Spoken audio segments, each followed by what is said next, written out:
Bom dia, turminha, tudo bem? Comemoraram muito ontem, o dia 1º de abril? Contaram várias mentirinhas? Creio que sim. Dá licença, Floquinha, a gente está gravando um vídeo para as crianças. É o seguinte, hoje nós vamos falar em língua portuguesa da classificação de sílabas pela sílaba tônica, ou seja, a sílaba mais forte. Ontem nós vimos sobre a classificação de sílabas quanto ao número, as monossílabas, dissílabas, trissílabas e polissílabas. Hoje nós vamos ver a classificação das sílabas quanto à sílaba forte. Quando a sílaba mais forte da palavra é a última, então nós chamamos de oxítona. Quando ela é a penúltima, nós chamamos de paroxítona. E quando ela é a antepenúltima, de proparoxítona.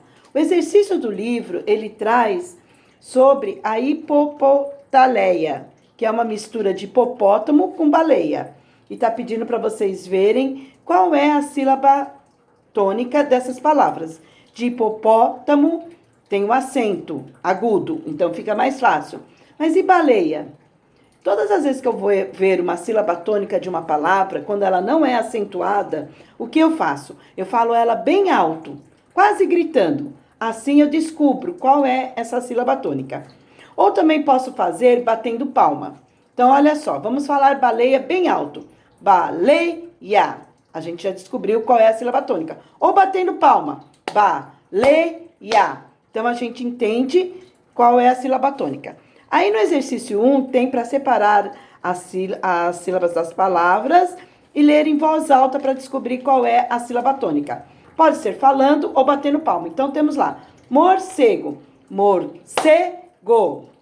Jacaré, jacaré. Borboleta, borboleta. Leão, leão. Búfalo, búfalo. Formiga, formiga não tem acento. Formiga. Assim a gente descobre a sílaba tônica. Virando a página para a página que seria 75, nas palavras abaixo estão faltando as sílabas tônicas. Complete-as corretamente. Então, nós temos fada, chinês, fósforo, matemática, avestruz, mochila. Responda as adivinhas a seguir. O que é que anda e vai para trás da porta?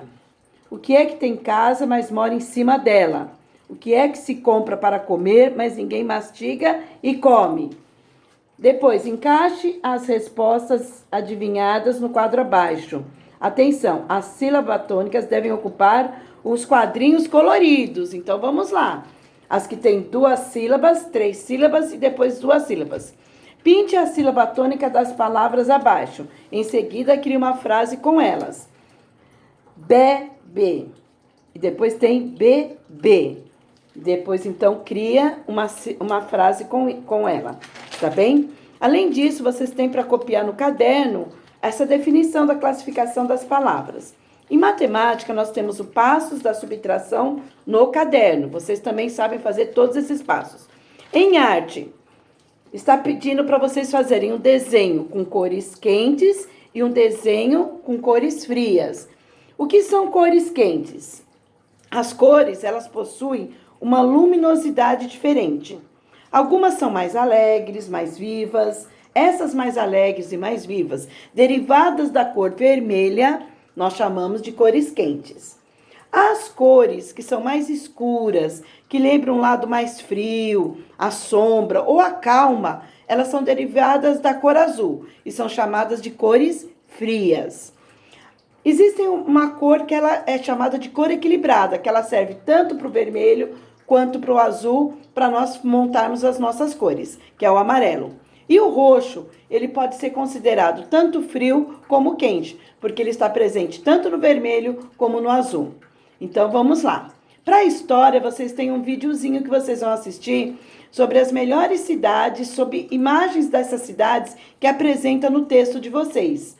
Lá em história, a gente tem, com relação, na página 176, que toda cidade, ela conta uma história.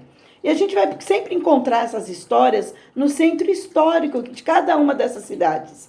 Então, está falando lá de Salvador, do elevador Lacerda, está falando da cidade de São Paulo, do pátio de colégio, está falando de Ouro Preto, em Minas Gerais.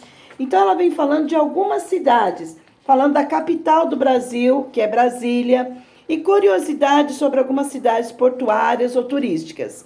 Depois que vocês lerem esse texto, vocês devem preencher, então, as questões que são propostas com vocês, está bem? Está dizendo aí para ser feito em dupla, mas como nós não estamos na escola, peguem um irmão, a mãe, o pai, um tio, alguém que possa fazer junto com vocês. Ou façam mesmo sozinho, vocês são capazes. Um beijo, tenham um bom dia.